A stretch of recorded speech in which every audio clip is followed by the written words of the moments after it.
Who were you before your trauma got a hold of you?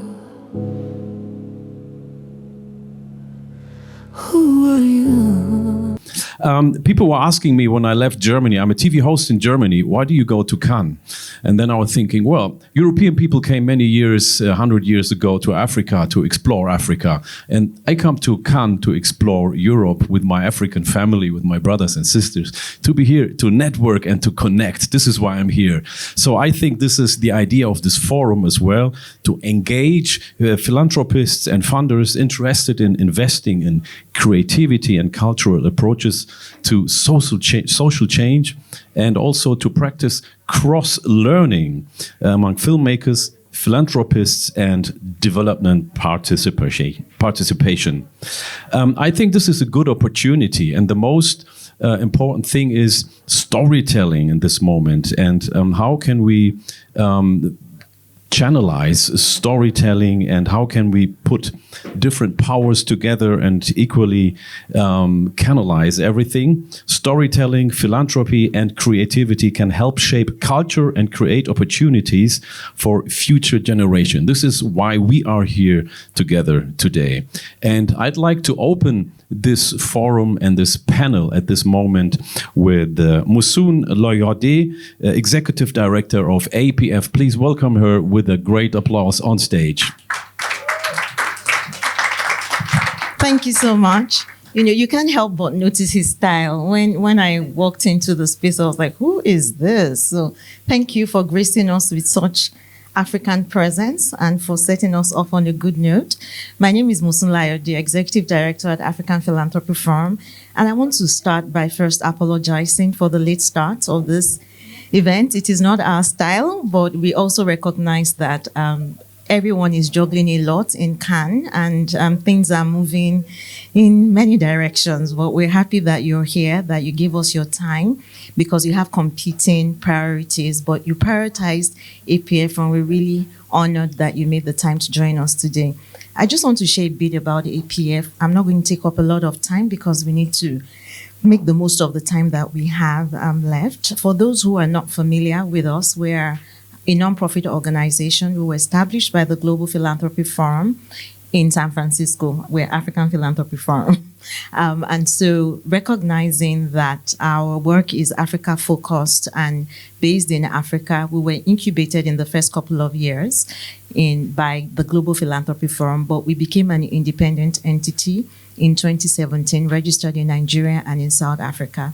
And why do we exist? We exist to flip Africa's dependency on the global north. So our goal is to crowd in support and capital for Africa by Africans to drive our own development. And I'll just share a little bit about our work and what we do and why we're here. So we're arguably, I'm biased, we're the foremost convener of philanthropic organizations and philanthropists on the African continent. And we do this by organizing convenings in Africa. And as you can see, we're not on the continent at the moment. So we leverage other gatherings where there is African presence to share and promote strategic philanthropy within the African philanthropy community. So I'm not going to preach to the choir. We know that we're givers in Africa. Philanthropy is not new to us in Africa. What is evolving is the concept of strategic philanthropy. So what we do is to share best practices and provide platforms for members of our network to connect, to learn, and to share the work they're doing, and also to explore opportunities for collaborating. We recognize that the challenges on the continent are enormous, and one person, one philanthropist, one foundation cannot solve all the problems that we have. So it's important that we stop working in silos and we come together to drive development at the pace at which it should move. Now, the world changed significantly last year. But at APF, we didn't see it as a challenge. It's an opportunity for us, because that's why we were started. We saw this coming. We just didn't see the dramatic shift in funding that has been coming to the continent. But it also underscored the importance of us coming together as one body, one continent, to take to take ownership of our own development.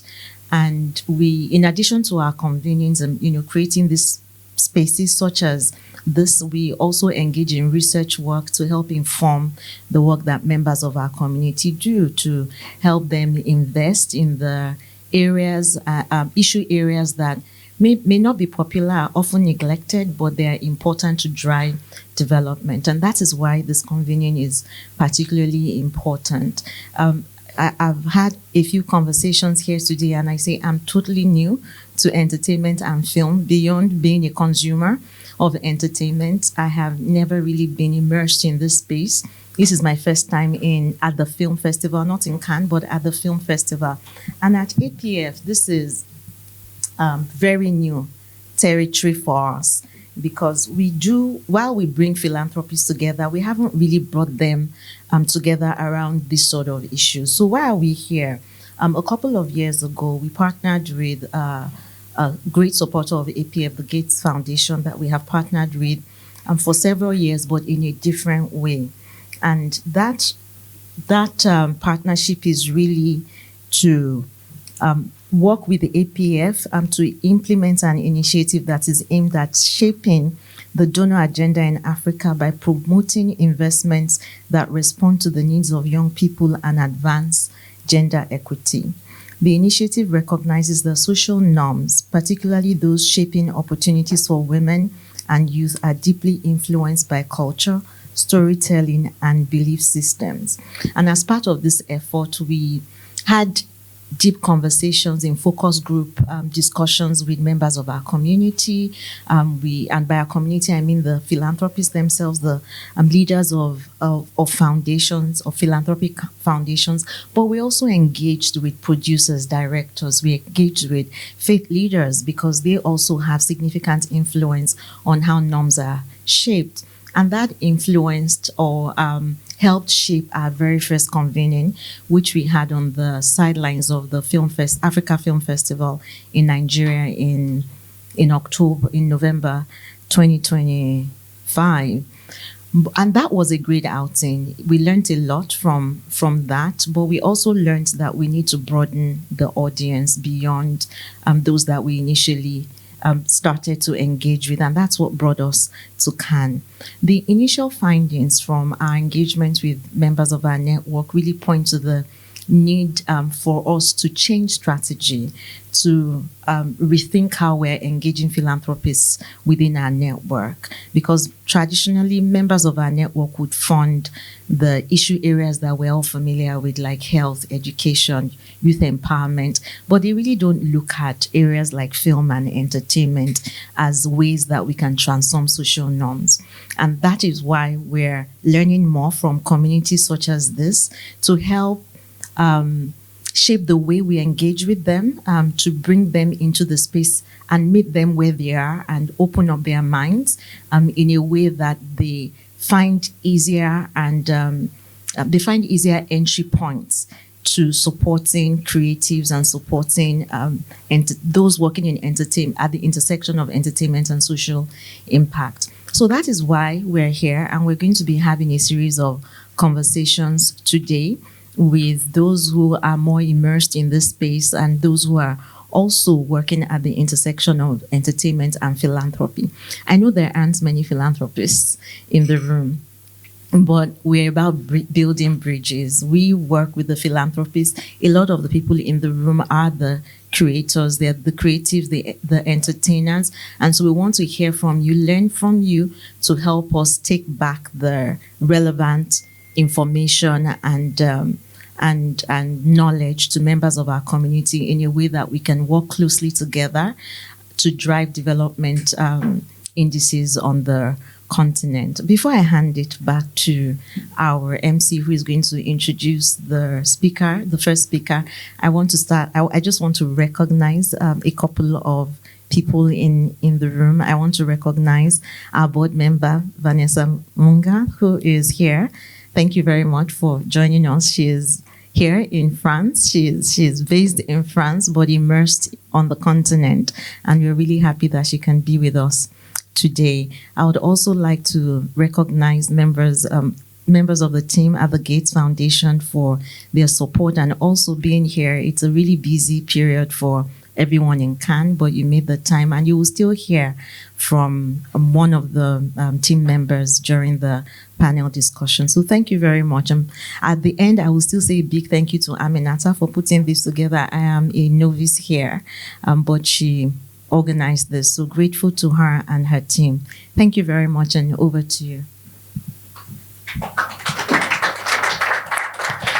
Thank you, Mosun, Layode. And now the opening words by the managing partner from GVL Media, Laville, Lavette. Please welcome on stage.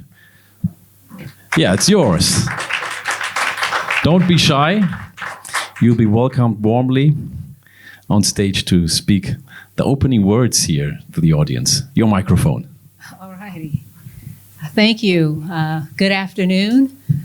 On behalf of JVL Media, I'm very pleased to be here and give opening remarks.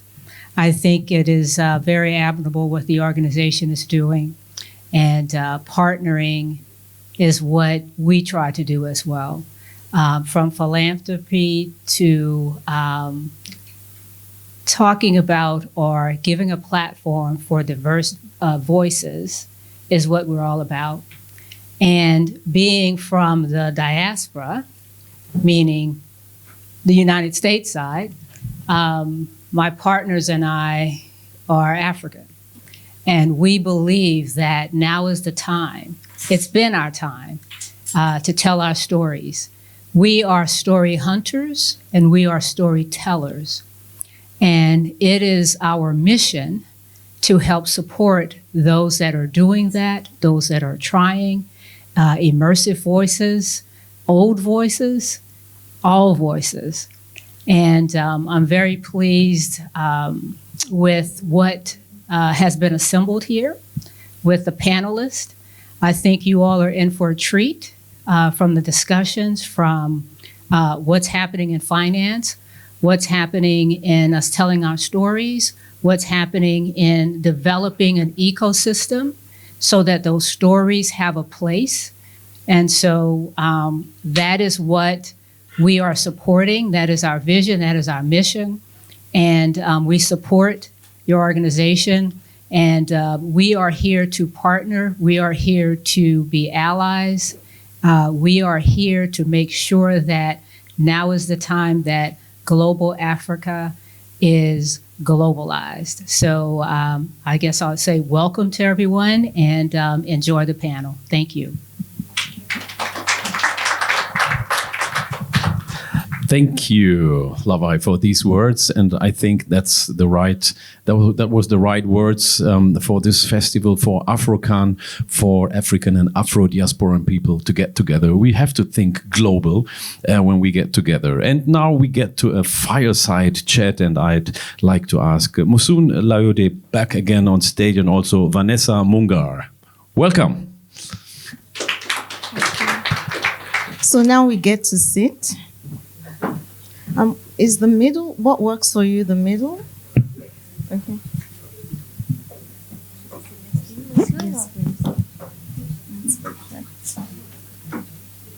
Do we look good? Camera ready, video ready, everything? You know, this is an entertainment group, so I have to be sure that we are ticking the right boxes. So I have Vanessa Moungar-Sanga with me. She is a board member at African Philanthropy Forum, and she's also the Chief Diversity and Inclusion Lead at LVMH. Am I correct? Awesome.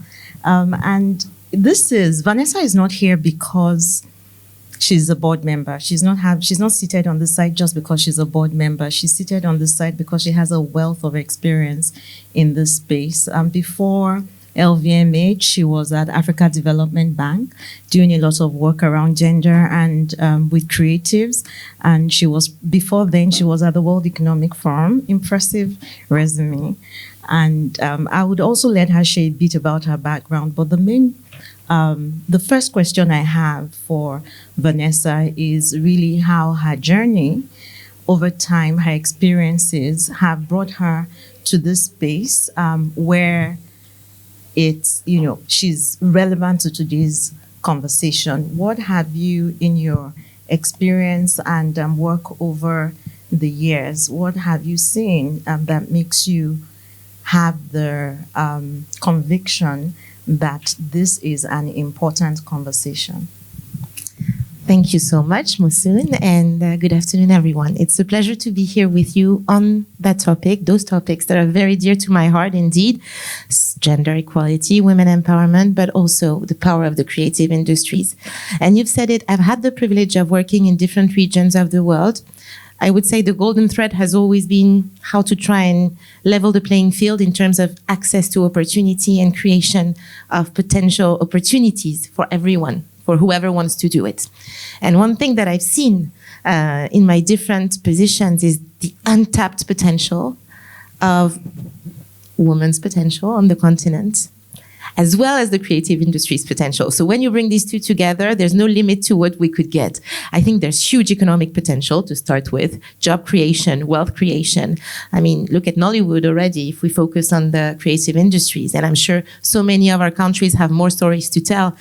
It's about organizing and structuring, I think we just touched on it, those industries, and ensuring that those that have talent feel supported with the ecosystem to have access to finance, to talent, and to global distribution. But there's also huge potential in terms of promotion and transmission of our history, our identity. Transmission is very dear to me because I feel like even if we're not doing that work ourselves, nobody will. And we cannot keep complaining of being influenced by other regions of the world if we're not ourselves creating our own content and sharing our own stories, spotlighting our own role models that will let every African child on the continent see that they can do anything. Just the same way American kids were inspired by a lot of movies, which we've all been inspired by. My dad grew up in Chad, where there's little electricity even to this date. Different conversation. But, you know, there was this plaza in the village where everybody would come to watch movies in the evening. And so that's why growing up, I didn't understand why he was so obsessed with Western movies. But that's because that's what he watched back then. And I think post-colonial Africa has been largely influenced by faraway lands content. And there's nothing wrong with it. It's just our job to create it. So I'm so glad we're having this conversation today so we can see how do we continue to create more bridges to support the development of these industries. Thank you very much, Vanessa. At the last APF conference 2 years ago in Marrakesh, we had a session where someone made reference to the fact that, I mean, she doesn't think America is a great country because she went to the Pentagon. She believes America is a great country because she watched movies. She watched Top Gun. We watched, what's that one that the president was kidnapped on a plane? Air Force One, right? And, you know, they came to save the president. And, you know, you watch all of that and you feel, oh, this is a great country. But then you go to America and you see other parts of America that we don't get to see in the media. And that is the power of narratives. And that's why it's important for us to tell our stories and to shed light on the great work that is happening on the continent, but also to leverage the power of media and entertainment to transform norms and change the way we see women, the way we work with young people, and you know, just tap into the untapped potential on the African continent. So Vanessa, seated in this room are a lot of creatives that know a lot more than I do and maybe we do. But they're doing great work. They are already leveraging entertainment, leveraging media to transform lives, to transform communities, to raise awareness to issues, and advocate in a way that you know, a regular, maybe social impact organization could not, or reach, have a wider reach than a regular social enterprise or a nonprofit would have. How can we begin to bridge the gap between, you know, the creatives that are on the field and doing great work, and the philanthropists on the other side who, you know, when we reach out to them, they really don't see the viability of supporting entertainment. Like, why do I need to? What's the return on investment for me? They're thinking about bed nets and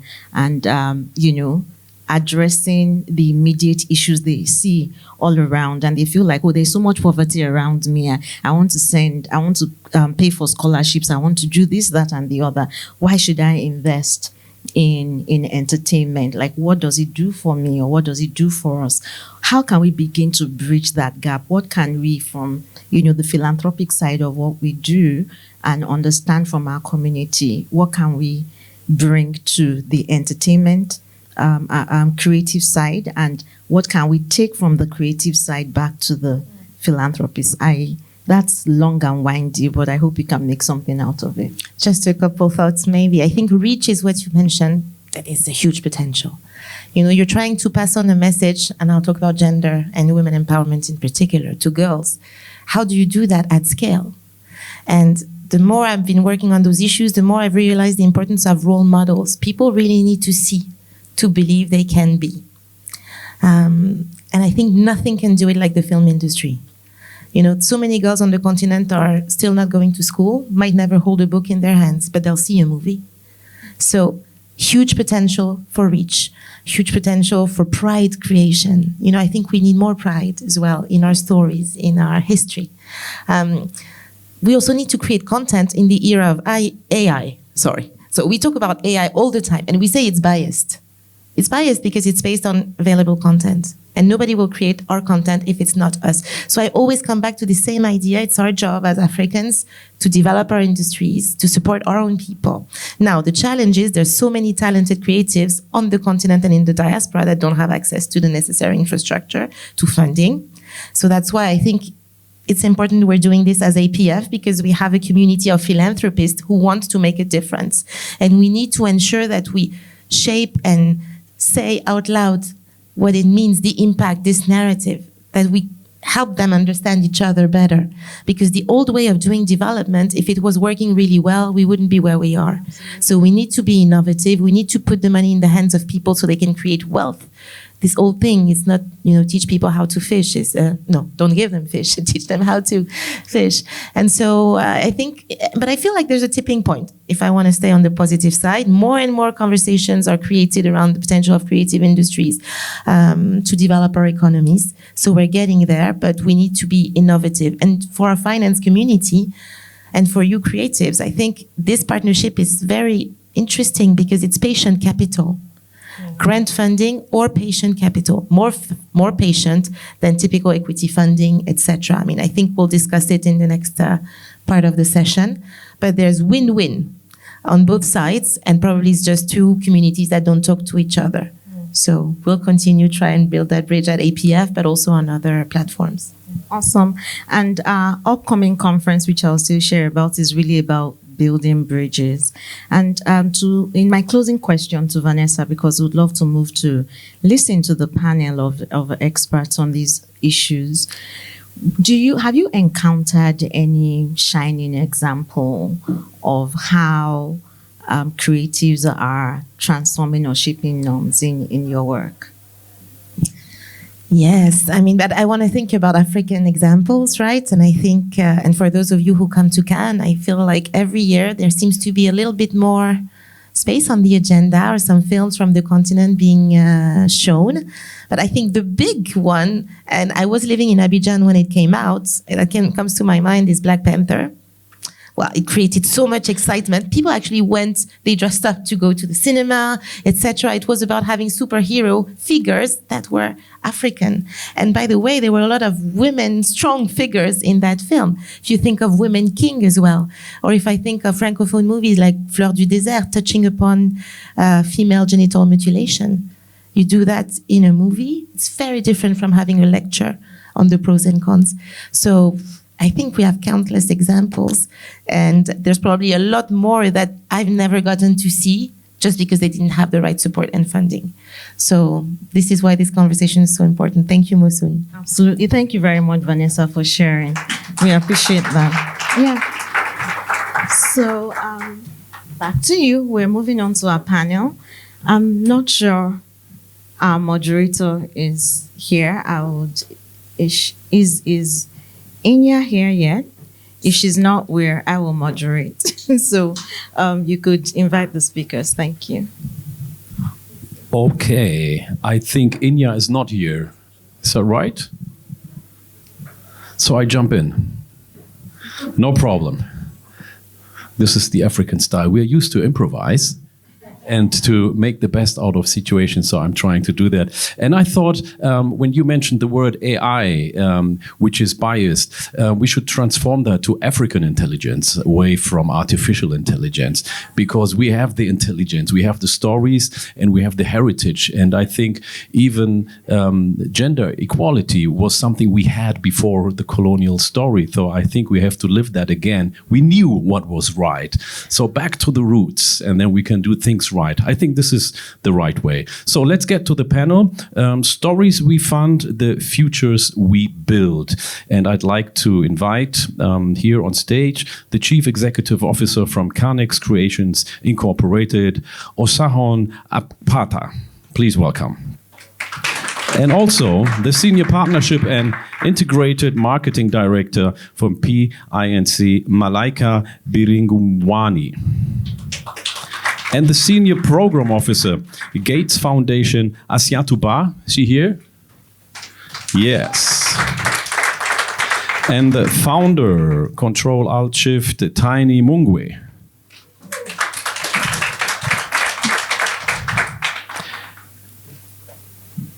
And India is unfortunately not here. So. Thank you. Thank you very much. Does everyone have a mic? Okay, I would share with you. Thank you so much, and thank you everyone for being here. While I settle into the moderator role, I think I'll just start by asking you all. Maybe I'll start with Aisatu, who is the one I'm most familiar with, to share a little bit about yourself and your connection to APF, or not. Sorry. Absolutely. So Aisatuba, I am from Guinea and Sierra Leone, work for the Gates Foundation based out of our Abuja office in Nigeria. The work I do is pretty interesting and sort of non-traditional when you think about it from a philanthropic perspective. We have a small experimental team at the foundation currently that's really thinking about social norms and how you leverage culture to positively impact social norms. So culture broadly. Our specific levers within culture are entertainment media and faith and cultural champions. And we've been doing this for a bit. I feel like Vanessa has basically, summarized our theory of change and how we're thinking about the work. But because we're a global North organization that's thinking about culture on the continent, speaking of colonization, we've approached this work experimentally, but also very sensitively. We do not implement, obviously, but we work really with local trusted voices. And we do take a step back. Our work, you'd rarely see the Gates Foundation branding on it because it's not our work. We're just enabling work that's happening and being done by Africans on the continent. APF, African Philanthropy Forum, is one of our partners. We're really interested in seeking out other African philanthropists or funders who might be interested in funding norms work. So this is not a Gates Foundation-led thing, or it's not something that sits within the Gates Foundation. And the African Philanthropy Forum is helping us do that. Thank you. Thank you so much, Aisatu, for starting us off nicely. And I'll move on to Osahon, right, from Afreximbank. Right. Please, do you have sound? Yes, yeah. I do. Introduce yourself and your work and why, what brought you here? Okay. My name is Osahon Akpata. I'm CEO of Canex Creations, as has been mentioned earlier. Canex Creations is a subsidiary of Afreximbank's Fund for Export Development in Africa. Then it was set up about a year ago. It became operational about a year ago and started investing in intellectual property as an asset class. Afreximbank, for those who don't know, is a 33-year-old development finance institution based in Cairo, Egypt, that has been focused mainly on trade. But about 6 years ago, they launched a program called the Creative Africa Nexus Program to intervene in the creative industries with capacity building, policy advocacy, export promotion, digitization, partnerships and twinning, and then financing. And it was under the financing pillar that it decided that it needed venture financing, hence the formation of a separate entity, Canex Creations, that would invest in IP and drive the commercialization of that IP for creatives and other inventors on the continent. Thank you very much. And how many of you know Afrexim? Okay. If you didn't know Afrexim before and you turn on the TV and you watch CNN, I see them every morning, before I head out to work, and it's amazing what you're doing and the specific work that you're doing as it pertains to today's conversation. I would like to learn more from you. And then Malaika. Hello. Hi, everyone. My name is Malaika Bigirumami. I'm from Rwanda, but mostly lived in the U.S. most of my life. I work for a man named Pharrell Williams. I know some people may be familiar from the music side. We're happy. Producer, yeah, happy. He's a man of many talents. Currently, he's the creative director at Louis Vuitton, sorry. And so my role, I look after all of his brand partnerships. So he has many other brand partnerships, including Adidas, Tiffany, Richard Mille, Moet. And then personally, I've made it my personal sort of job to also focus on impact projects as it relates to Africa and really bridging that gap and bringing those sort of projects into our ecosystem. So I'm excited to be here today. Vanessa Moungar is a friend, mentor of mine that brought me into the fold of Africa Philanthropy Forum, and very excited to talk today. Great, thank you. And last but not the least, Tiny. So I'm a producer, film producer, but I'm also an arts manager. So I have about over 2 decades of experience in mobilizing resources and people power to make creative projects happen on the continent. And this ranges from organizing festivals, labs for talent development, as well as films across the continent. And what has marked my career is a kind of scenario where a lot of the possibilities for mobilizing resources are project-based. And what this means is that there is a kind of institutional precarity that a lot of us practitioners work in. It's not possible to build sustainable institutions when you work on a project base, because a lot of the project-based funding does not allow you to fund operational cost, which means that you cannot project and build institutions that have a long lifespan. I recently established, built physically a artist retreat in a small village in South Africa, in which I make space for writers, musicians, artists, and filmmakers to have space to develop their work and to encounter experts who can help them to sustain this.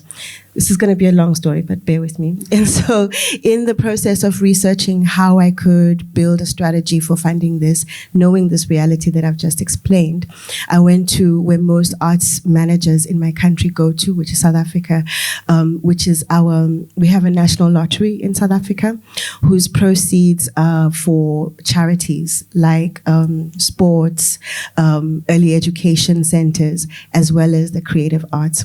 So in my research of the National Lottery and the funding kind of timelines, I also was able to learn more about the kind of legislature that underpins this National Lottery, and discovered that there's actually a very underused aspect of our Lotteries Act, which allows non-profits to raise funds using the lottery format. Part of the reason why it's underused is because there are very big limits around how much of the proceeds from the lottery ticket sales can be used to fund the actual lottery. So confronted with this scenario, after a few weeks, I've kind of built a model which is about bringing together all of the non-profit organizations that work in the creative sector so that they can pool the resources in order to build a lottery structure that's like our national lottery, which is supported by the government. So in this, working with some creative colleagues in the creative sector to start new funds for needs in our creative sector, needs like film funds, needs like mobility funding. But I'm also working with with established nonprofits to support the kind of work of institutions like orchestras and theater companies and so on, which are established as nonprofit structures. Part of the objective of this is to create more sustainable organizations, but also to fund needs that fall outside of some of the constraints and restrictions of state-driven funding in the country, which is earmarked just for South African needs. A lot of the work that I've done before, both in film producing and arts management, has been Pan-African, and I'd like to use the experience of establishing this. It's called the People's Commons, what I'm building. I'd like to leverage those networks and those experiences to also think with colleagues across the continent about how similar structures can be built. I think that it's really important to articulate just how profitable creative output from Africa is, but looking at the creative sector in other continents, it is also important to build soft funding, and that's the intention of the People's Commons. Thank you very much. Impressive what you're doing, and pretty you warned me. I just didn't realize that you were involved in so much, and that is impressive. And thank you for stepping forward and just being innovative about your financing. And I'm going to start with you. My first question will come to you, and I'm going to go to everyone, not in the order in which you're sitting, but I also want to maximize our time, recognizing that we started late, so that we make the most of the time we have here and wrap up quickly. So I mentioned, I spoke briefly to this when I started, but my specific question to you is that some people argue that the primary and sole purpose of film is to entertain. Others believe that the purpose of film is to represent or reimagine reality. In your work as a filmmaker, what do you consider the purpose of film to be, especially when you think about the audience who watches film, especially young people? Thank you for this question. So a lot of my producing has been in documentary, creative documentary. And as documentary producers, a lot of us also work to be sustainable in the NGO sector, where a lot of the content that comes, the documentary content that comes out of the NGO sector is like lectures. It's like taking your unpleasant medicine. You take it because you know it's good for you, but not because you enjoy it. But with stories that we have worked in, where we think about the impact of the film that is there, but also think about the audience, it's much easier to get across themes and messages to people if it is also made in an entertaining way. And we really feel that in cases where CSI initiatives want to push certain narratives, it's really important for corporate and non-profit kind of funders to trust filmmakers, because we know how to target the emotional heartstrings of viewers in order to get messages across. I hope that covers it, but I want to pass it on. Oh, you're answering different questions. No cheat sheets. Okay. Thank you very much. And when I think about what you just said about the way documentaries come across, not entertaining, it's like lectures. Something that really speaks to me, and that's not what we're about to talk about, but I just want to put it out there, is sugar. Sugar just has a transformational impact on young people, and it staged the lessons.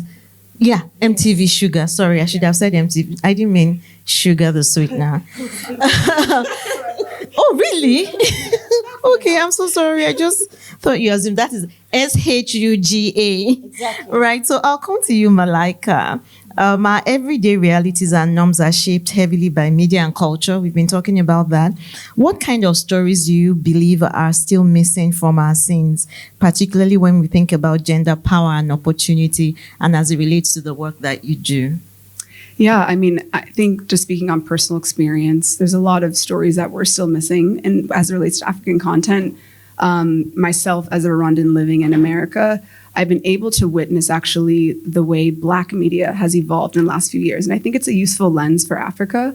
You'll see in Content in America today, they've really shown the breadth of the Black experience. And as it relates to the perspectives, whether it's a Black woman, a Black queer man, a Black divorced woman, a Black young teenager into anime, like there's a huge expression of the Black experience in content. And I think that's something that is very powerful in terms of that variety. It humanizes us. It really helps not only for us to resonate with the characters, but also for people to build empathy and understanding to who we are as a culture. And so when I think about Africa, I think it's building upon those stories that are not just around specific regions or countries or cities, but going deeper into ethnic groups. More stories, less around survival, but thriving as well. And I think once we really get into that space, we're getting away from those harmful and negative stereotypes and narratives around the continent and more into a place of possibility and opportunity. Right. Thank you so much. And interesting examples that you gave. I'm just looking at my questions and I thought, I just said I'm not going to go in the order in which they're sitting, but bear with me. I'm going in the order in which you're sitting. And so my next question is to Osahon.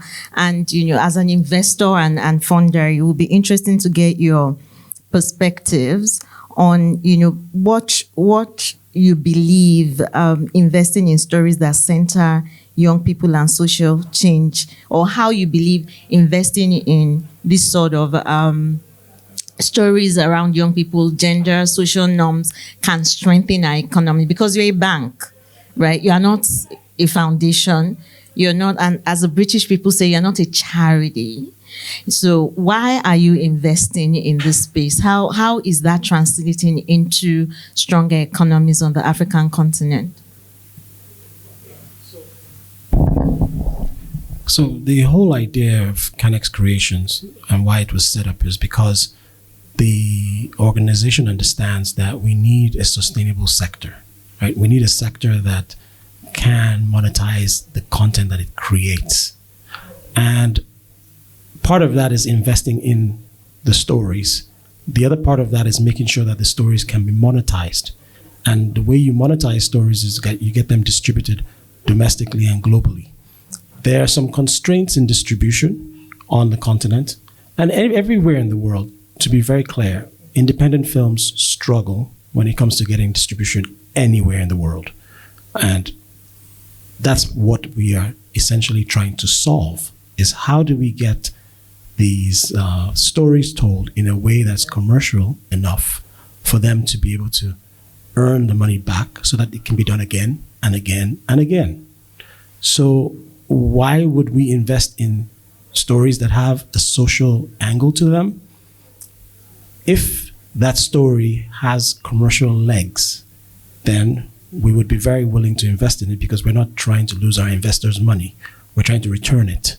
A good example of that would be Moungar, which we financed. Moungar is a story about Dr. Denis Mukwege, a Congolese physician who won a Nobel Peace Prize. And he won it for his work advocating for women, saying, stop using sexual violence as a weapon of war. The film is a very powerful film, but also difficult for some people to watch because it's covering a very difficult topic. We came on board as investors in the film. We invited Angelina Jolie to come on board as a producer because she knows Dr. Denis Mukwege and has worked alongside him for a while. The film came out in the French cinemas in late September last year. By the end of the year, over 300,000 people had gone to see the film. And the film has the highest audience rating of any film since it was released. Now, the film has gone to many film festivals and won audience awards, which point towards commercial viability. Audience love. People would wait 2 hours to see a screening. Festivals will add extra screenings because people were just demanding for it. So there's something about when you have told a story that can resonate with people strongly enough. It brought out people who don't usually come to the cinemas in France. They showed up. The word of mouth comes from when there's something that makes people want to see something. So I would say that we want to see a lot of that, where a story can cover a social topic, but also have a very strong message and have people, want to see it, not be lectured or bored by that topic. Thank you. No, thank you very much. And I'll then move on to Isa too. Given you're wearing the hat of a funder, and you're supporting organizations like APF, because there is a need for African philanthropy to get behind the work, the amazing work that is happening on the continent. And I mentioned earlier that members of our network who traditionally focus on initiatives, programs, the ones that we were used to, the capacity building or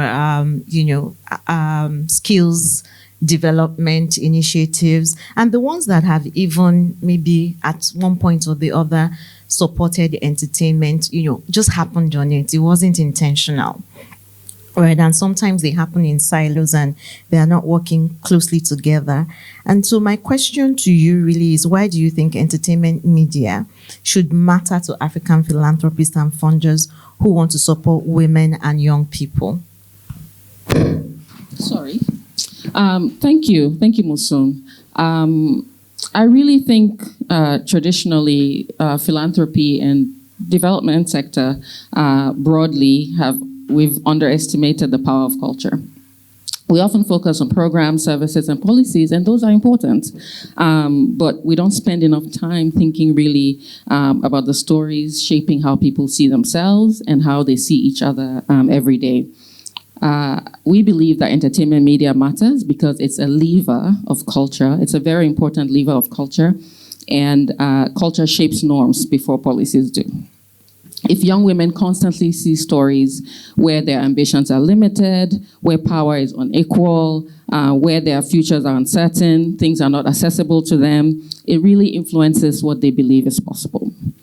But the opposite is also true, right? For young women and society at large. If we see characters, relationships, if we see narratives that expand possibility around agency, reproductive choices, education, opportunity, leadership, it can quietly and really powerfully, so in a non-very confrontational way, shift expectations and behavior over time. And that's a bang for the buck, we think. And what makes entertainment media especially powerful in our view is that it reaches people emotionally, right? Not just intellectually. You mentioned Sugar. Today, Wame leads Sugar Global, but before Wame, the person who did all of this was Georgia. She's in this room with us. Many times, walking around the streets of Cannes, young Africans come up to Georgia and they want to talk to her because they've watched Sugar. It changed their lives and the trajectory of their lives. And not only did they research the actors on the show, they went to find out who was executive producing this, right? That's pretty powerful for me because oftentimes when you're behind the camera, nobody really, right? It's the people who are in front of the camera. So I thought that was such a really powerful story. At the foundation, we've really seen this value of working with the media and storytellers because narrative change is often upstream from the outcomes we care about, right? Whether it's women's empowerment, adolescent development, or healthier communities. In many of the contexts where we work, storytelling can open conversations that formal programming cannot. I also think, specifically for African philanthropy, because Africa's creative industries are incredibly influential and growing rapidly, supporting media is not just a social investment, it's an economic question. And again, Vanessa touched on this, right? It's also an investment in African talent, in African jobs, innovation, and cultural leadership. And we really care about that. We don't just care about entertainment as social impact. Creatives have to make money for this to be sustainable. And I think one of the last things I would say is we care about this because African storytellers, more than us, they really understand the nuance and complexities of the communities where they're from. They're best positioned to tell these stories, and their stories are authentic, they're aspirational, and they are grounded in their lived realities, not just the stereotypes you see about Africa. So for me, supporting entertainment media is not separate from supporting young people. It's not separate from programming. It's wider than that. It's an ecosystem level type thing, and it's part of creating cultural conditions that really allow young people, especially girls and young women, to imagine and pursue different futures. Thank you so much. So there's so many intersections. We can't fund initiatives that are supporting women empowerment, but then we expect to see change at the level at which is not possible using those vehicles, right? There are more powerful vehicles, platforms, voices that we can leverage. Thank you very much. So I'm being motioned to that we're out of time. So I'm just going to ask one last round of questions, and let's, think about it before you answer. And that is, what would you like to see in the next 5 years, if you were to think of one powerful shift that you would like to see for African philanthropy to take its place in supporting creatives and supporting changing of narratives in this space? What is one big shift you would like to see in African philanthropy? I'll start with you, Aissatou. Thank you. Sorry about this, Mike. I think you can call me Vanessa Jr. at this point because Vanessa, you have a mentee. Yes, because I think what I would really like to see is this emphasis on philanthropy as patient capital. I think if we're able to sit at the table with equity and really understand where philanthropic capital can unlock, right, can take on these risks that typical equity cannot, to really unlock gains at the ecosystem level for creatives, both in ways that make social impact, but makes economic sense for creatives and people investing in the industry. I think this would be a really great thing. One last thing we would like to see in the next 5 years is more nutritious content, more good content than bad. Thank you. More good content than bad. Awesome. Osahon. Okay. Yeah. From my perspective, what I would be very interested to see is more institutional, African institutional philanthropy happening that drives the agenda that Africa has locally and internationally. Right. I like that, locally and internationally. So not just for us on the continent, but we're also driving international, yes. Malaika? I think for me, I would love to have people better understand the connection between creativity and impact. I think a lot of the work that, I wasn't able to mention, but working with Pharrell and his impact organization, we're really exploring how creativity is a driver and a vehicle for meaningful, impactful change, and trying to get away from this segmented approach of the creative projects are on this side, the impact projects on the other side, and it's typically more like a give back component, because that's something that Pharrell has always been ahead of the curve on, and in the last 17 years, he's done so many projects, one including a music festival in his hometown, where you're seeing creativity at the core, but really driving lasting impact in communities. And so for me, I'd love to see the industry follow suit and do that as well. And I know I said one thing. There's a project here on the continent, something in Senegal that is coming up. Coming soon. Can't say yet. Okay. He's done some stuff. We've done some stuff in Senegal 2 years ago with a British Nigerian director, Gabriel Moses, where we shot a short film. But more to follow up on that soon. All right. We're holding our breath. Tiny, last but not the least. So I can't speak as a philanthropist, but I can speak as an arts worker to say that in Africa we have two realities. The one is that we have, in terms of cinema, we have a vacuum institutionally. There's a lot that still needs to be built for us to have a robust film industry that supports artists from development right until distribution and impact.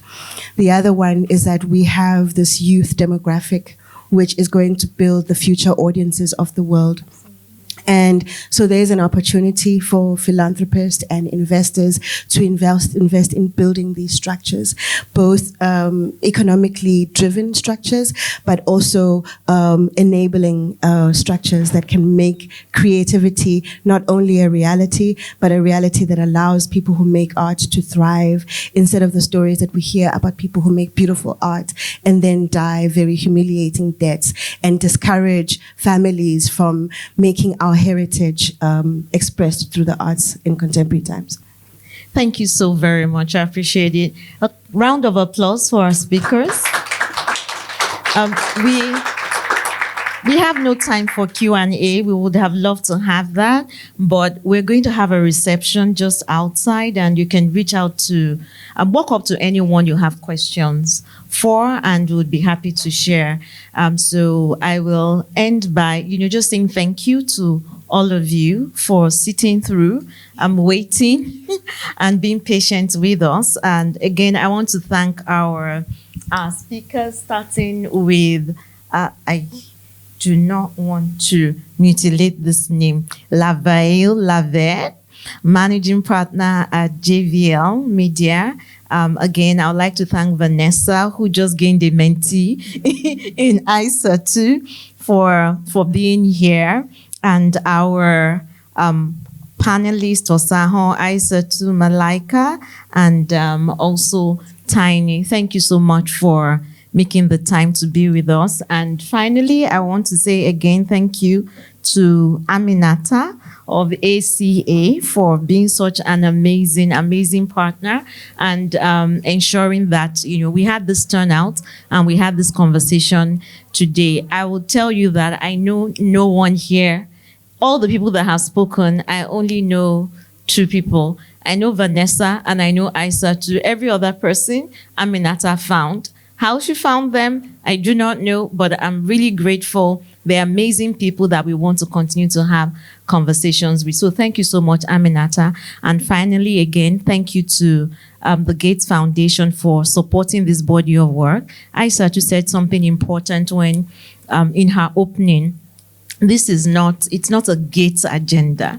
They're creating spaces and opportunity for those who have this agenda to move it forward and to express themselves and engage in the space as they ought to. So thank you very much. I will now pass it on to our very fashionable MC in his pearly outfit to close us out. Thank you. Who were you before your trauma got a hold of you? Who were you